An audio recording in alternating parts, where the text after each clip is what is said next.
Boys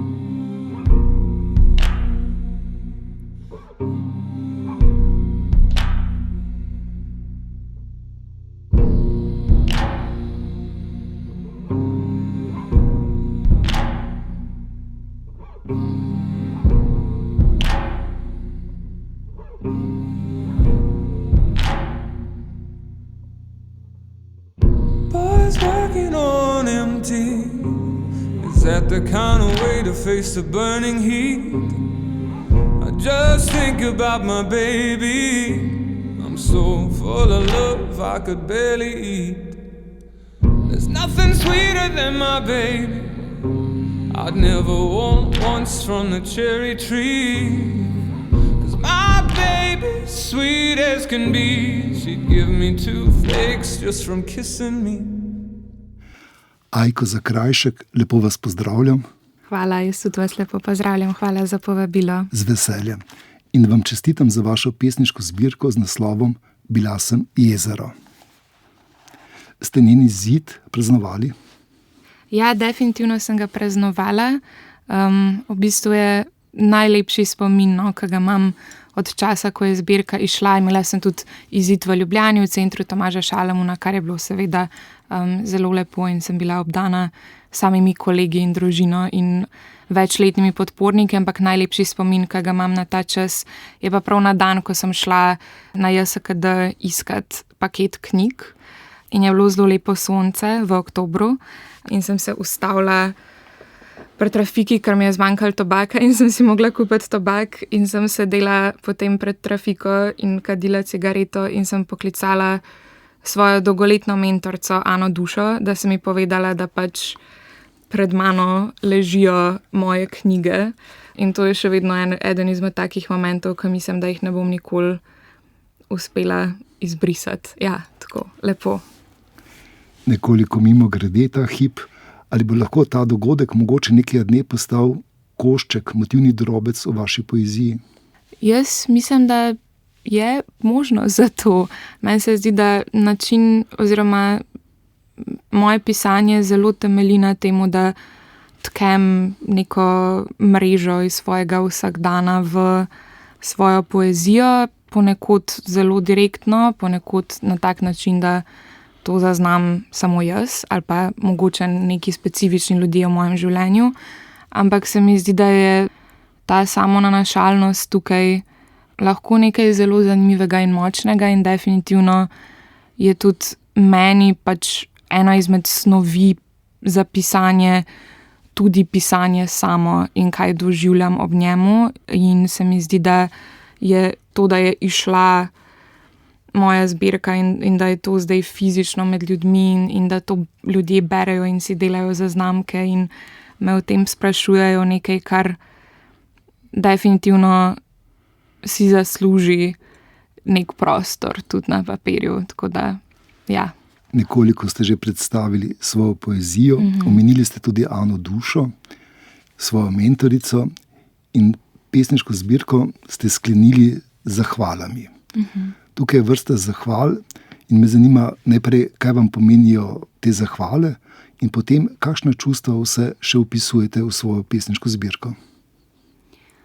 Meni se zdi, da ko sem pisala to zbirko oziroma ko sem končevala to zbirko, sem si res zaželela, da bi bile zahvale zelo široke in se mi je zdelo to tudi nekaj zelo pomembnega, zato ker se mi zdi, da je zame ta pesniška zbirka sploh zato, ker je prvenka, nek odraz moje ustvarjalne poti do zdaj, kjer pa je sodelovala zelo veliko enih ljudi in se mi zdi, da si vsi zaslužijo omembo in čeprav je pisanje neka samotna aktivnost, vse, kar je privedlo do njega, definitivno ni bilo.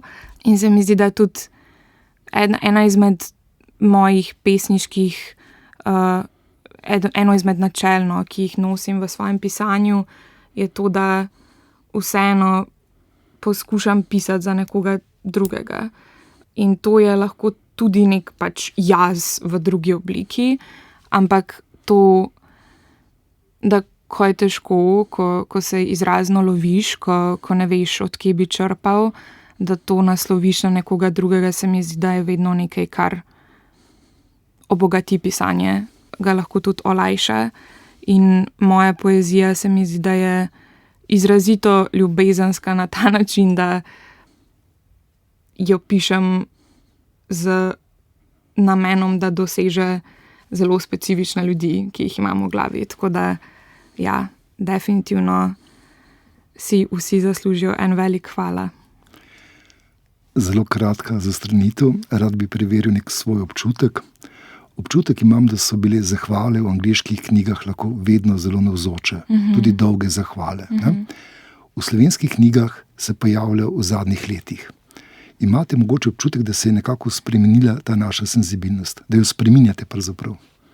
Meni se zdi, da definitivno, jaz tudi, ko sem pisala te zahvale, moram reči, da je bil nek del mene, ki se je spraševal, če je v kakršnikoli meri patetično, da navajam vse te ljudi in da delam iz neke v bistvu takšne začetne poteze, no, pač na neki literarni poti, če se lahko tako izrazim, tak big deal, ampak se mi zdi, da je točno ta občutljivost sploh v našem literarnem prostoru nekaj, kar definitivno ne more biti slabo. Jaz bi rekla, da je popolnoma obratno in da je to nekaj, kar pozdravljam, tudi ko opažam to pri drugih avtorjih, zato ker se mi vseeno zdi, da je ta naš prostor res majhen, toliko majhen, da si zasluži osvetlitve in vsak človek, ki v njem na kakršenkoli način sodeluje, mislim, da ga tudi zelo ceni in to, da ga ceniš, pomeni tudi, da ceniš svojo takojšnjo resničnost in to vključuje vse ljudi, ki so v njej, tako da, ja. Se strinjam z vami, odkot ta vaša zrelost? Ojoj. Pa ne vem, se mi zdi, da je to tudi, mislim, jaz temu mogoče ne bi rekla zrelost, jaz bi temu bolj rekla to, da se mi je v življenju že vseeno zgodilo nekaj stvari v 23 letih, ampak se mi zdi, da velikokrat dobim takšen komentar in mi je zelo lepo, ko to slišim, hkrati se mi pa zdi, da samo najbolj ključna stvar je, da smo občutljivi drug do drugega in tega ne bi štela v noben presežek, ampak se mi zdi pač nekaj popolnoma umeščenega in tudi nujnega. In se mi zdi, da tudi vsi moramo cel čas delati na tem, da to ni nekaj, kar je samoumevno. Tudi pa si želim, da ja, včasih, da ne bi bila to neka takšna, si bolj v kompliment štejem to, da se to na nek način, se mi zdi, no, lahko tudi prepozna, da nekaj življenja pa je že šlo čez mene pač v moji poeziji, tako da mi je, ja, lepo to slišati. Zdaj sem se zapletla, ker mi je kar malo neroden, ampak ja. Kako ste zasnovali svojo pesniško zbirko, ker je razdeljena, če se ne motim, na 3 cikle, ne? No, jaz pa v bistvu moja urednica Katja Gorečan, ki je tudi ena izmed mojih velikih pesniških vzornic, sva v bistvu, jaz sem prišla z idejo, da bi rada pesniško zbirko razdelila na 3 asociativne dele. V bistvu sem ful razmišljala ob začetku pisanja te zbirke, če bi se že s prvenko potopila v neke vode, povsem neke eksperimentalne pesniške zbirke, oziroma bi se rada preizkusila v tematski pesniški zbirki. Razmišljala sem, kaj bi bila struktura, v kateri bi najbolj moja pisava lahko zažarela v svoji celoti, ker se mi zdi, da je tudi, ne vem, ko smo se s Katjo pogovarjali, smo se obe dve strinjali, da je namen pesniške prvenke to, da v bistvu pokažeš več kotov svojega pisanja in pač neko razsežnost, ki jo lahko apliciraš v svoje pisanje. Se mi pa zdi, da sem potem pač po nekem daljšem premisleku, pa tudi ko so se pesmi začele dogajati, če lahko tako rečem, se mi je zdelo, da je bolj pomembno, da pesniško zbirko povežem na način, da bo za bralca neka celostna izkušnja. In sem potem šla, prva in zadnja pesem sta med sabo povezani v neki motiviki, ampak 3 deli se mi pa zdi, da so se pač približevali nekemu bistvu, ki sem se mu tudi jaz želela približevati in se mi zdi, da sem tudi jih zrelostno malo tako razdelila. Ful veliko sem se tudi igrala z neko idejo tega, da je to pač pesniška prvenka v narekovajih mlade avtorice in kaj to pomeni, in sem v bistvu tudi trudila v to upletati neko mero samoironije in duhovitosti in nekih stalnih pesniških praks, ki se mi zdi, da jih lahko vidimo v neki mladi literaturi.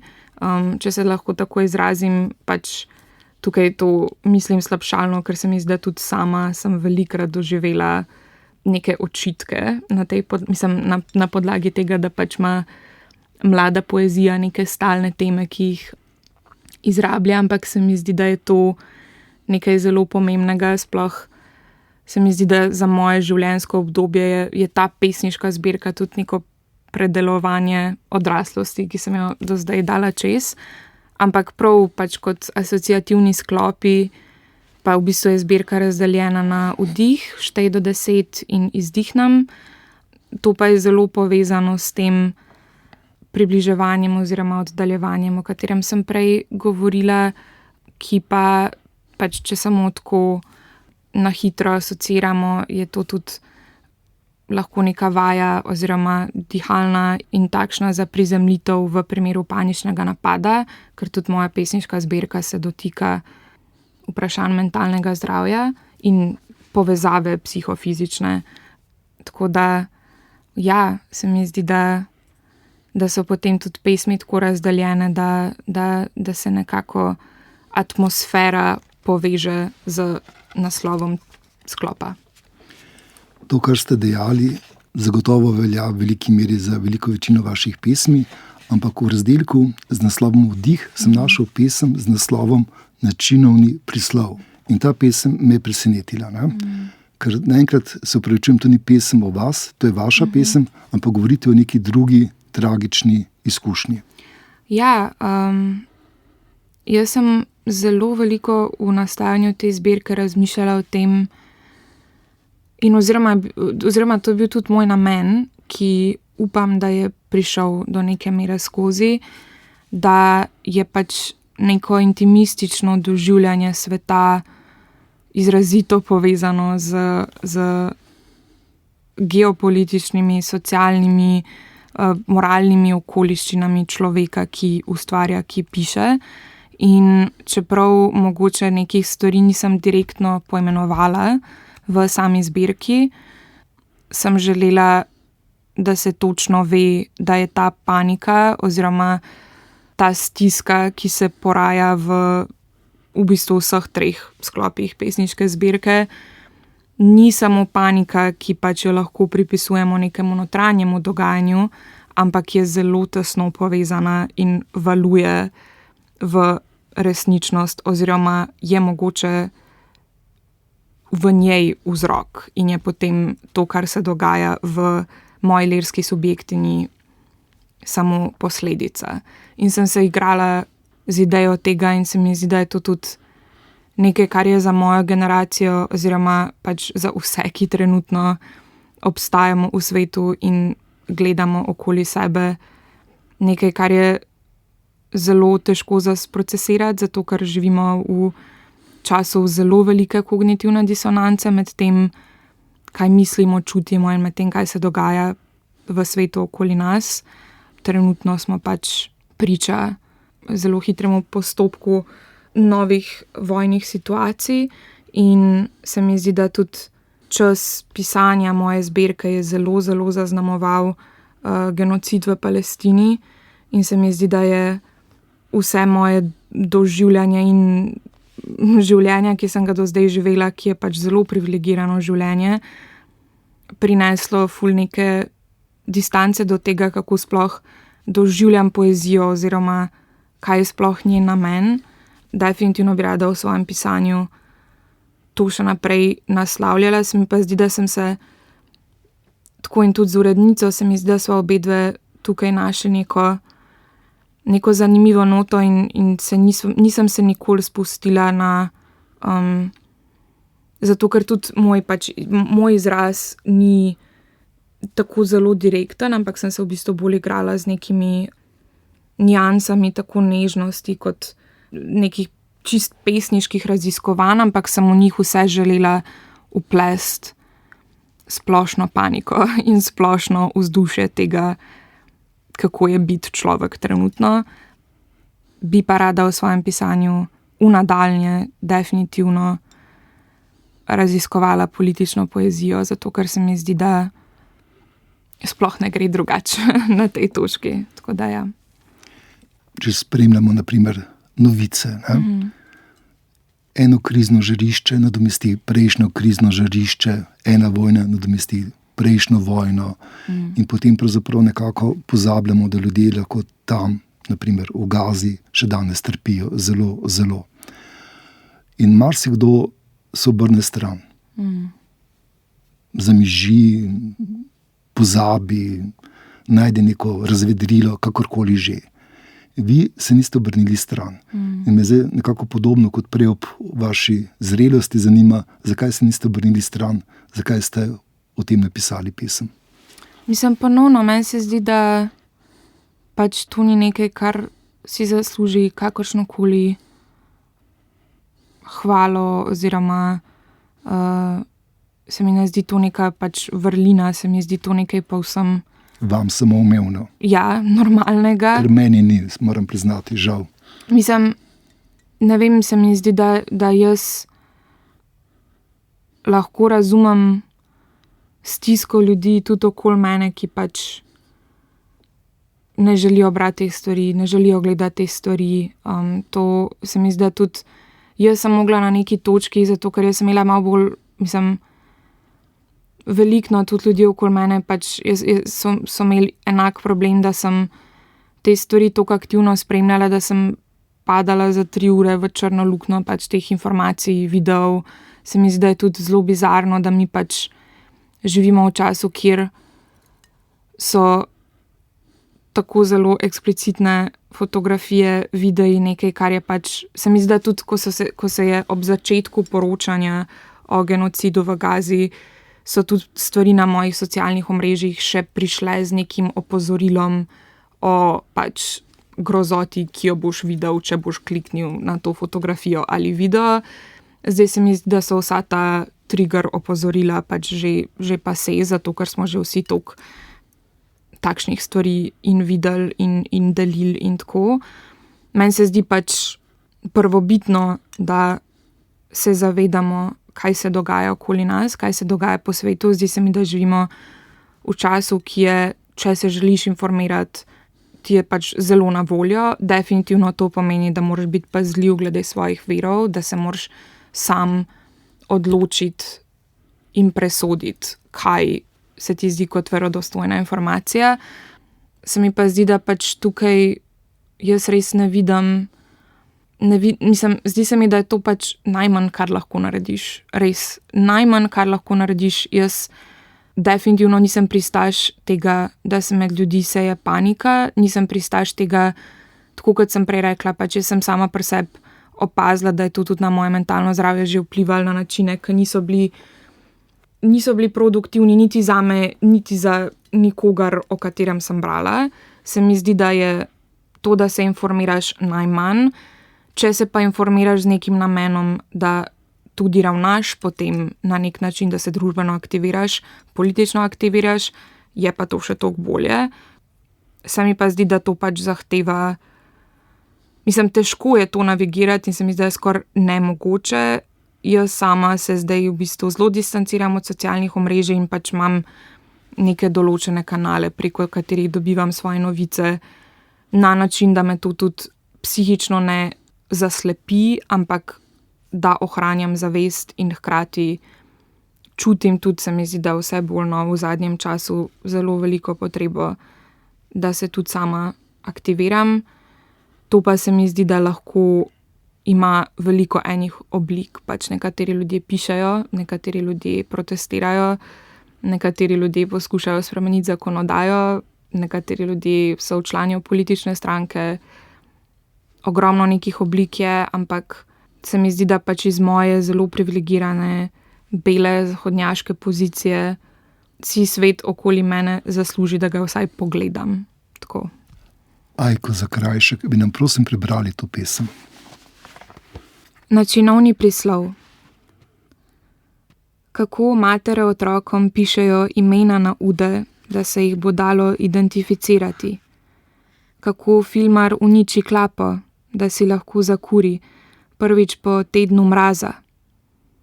Kako umetnica ne konča zgodbe o oslu in vračanju domov, ker ji umre cela družina. Kako mlad fant ukrade mrtvaško vrečo, da se lahko po noči s čim pokrije. Kako pogledati ali ne pogledati stran od krvoločne možnosti tega vprašanja, od razdejanih fatamorgan zahodne civilizacije, ki ne zgledajo dosti drugače od gradbišč. Nočem razmišljati česa. Kako mladi še vedno pojejo. Pojejo pesem o prihodnosti, ki je nikoli ne bo. V petju je, kako. Ajko Zakrajšek, hvala vam za občuteno branje. Mogoče še besedo dve v koncu. Ne? Ta, kako se lahko nanaša na predzadnji vers, lahko je pa nekako tudi v zraku odprt. In imamo občutek, da včasih končate na ta način, kot da bi umolknili sredi branja svoje pesmi. Pa me zanima, kako sklepate pesmi. Ja, jaz se mi zdi, da imam... To so se tudi z mojo urednico Katjo Gorečan veliko pogovarjali, da imam neko tendenco po koncu, ki ali zadane ali pusti pod nekim vprašajem. Iz tega so se potem na neki točki, se mi zdi, da že obe kar malo norčevali skoraj na nek način, ampak sem to poskušala uporabiti v nek prid pesmi, definitivno na meni podčrtavanje samega pomena. Se mi zdi, da pesem rabi to biti sposobna narediti sama, brez samega konca, ampak se mi zdi, da je tempo mojega pisanja naravnan bil do zdaj vedno k nekemu udarnemu zaključku. Je pa to nekaj, kar se mi zdi, da se tudi že dosti spreminja, oziroma sploh od takrat, ko sem napisala material za to zbirko, kar je zdaj že kar nekaj časa, se je to tudi že spremenilo, ampak v tej pesniški zbirki je tako in se mi zdi, da je to tudi sentiment nekega pesniškega razvoja. Zanimanjem bom čakal vašo naslednjo zbirko. Ta tip konca mi je všeč, ker se mi zdi konec, ki je udaren, z nekim poantiranim verzom, podčrtanim z rdečim flowmasterom in tako naprej, nekako odveč. Pri vas pa v bistvu zadnji vers ponuja neke vrste negotovost, odprtost, kot da bi pesem še trajala naprej. In bi jaz prosil, ker zdaj sva se pogovarjala predvsem o prvem razdelku vaše zbirke, da bi prebrali še kakšno pesem. Pesem, ki nekako sledi tistemu, kar ste prej dejali, o sebi, kako se vpisujete v svojo poezijo, kako se izražate, tudi ta svoja čustva, razpoloženja. Katerokoli pesem, z kateregakoli razdelka bi prosil. Prava pisateljica. In usoda vsakega časa je, da se govori o njegovi usodi. In zapomnijo si samo pesnice, ki prikličejo nazaj. Ljudi imamo najraje na pogrebih. Sebe imamo najraje, ko govorimo o stvarih, ki smo jih dali skozi. In rimo rodim, samo ko v tipu izgubim tisto, kar si vžgal v papir, trobento, pihalo, neko nesrečo. Upam, da je v smrti kak mir. Upam, da si poskočil v neko srečo. Usoda poezije je to, da se ob prelomu piše samo še zase, ker je greben preblizu in ker smo tako zelo sami v tem, da na njem stojimo skupaj. Usoda časa, čaša usode. Usode nas zaprite, pesnice, da vam kaj zapojemo. Ajko Zakrajšek, hvala vam tudi za to branje. Verjeli ali ne, ampak ko sem razmišljal, kaj boste brali, sem nekako gledal prav pesem Prava pisateljica. Ta pesem je zanimiva, ker se nekako vpišete vanjo, ampak hkrati govorite tudi in pišete o nekih razpoloženjih, ki so širša. O položaju, situaciji žensk, ne samo pisateljic, ne samo pesnic. Zakaj vas ta tematika nekako nagovarja? Zakaj ste pisali o njej? Mislim, najbolj direkten odgovor je zato, ker sem ženska in se mi zdi, da je ena izmed funkcij pisanja tudi to, da naredi oprijemljivo našo realnost. Jaz nisem pesmi v tej zbirki pisala z namenom neke signalizacije moje osebne morale ali pač, da bi se jaz prav odločila, zdaj bom pa napisala takšno ali pa takšno pesem, ampak sem samo se odzivala na impulze izven in znotraj sebe. In ja. Ta pesem vsebuje, naprimer, kanček sarkazma, humor, zvočnost in še marsikaj. Kako izbirate karte, s katerimi boste odigrali pesem? Kako veste, da je pesem res napisana, da imate nek občutek gotovosti?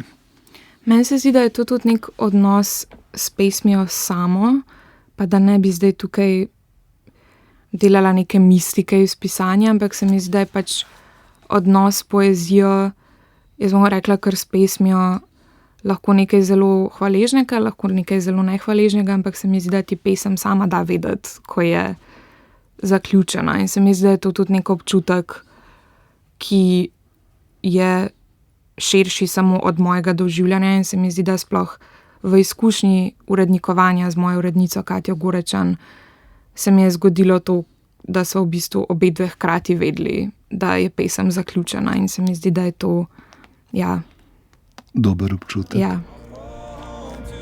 Ajko Zakrajšek, hvala vam za vašo pesniško zbirko, Bila sem jezero, in hvala za pogovor. Hvala vam za povabilo še enkrat. thank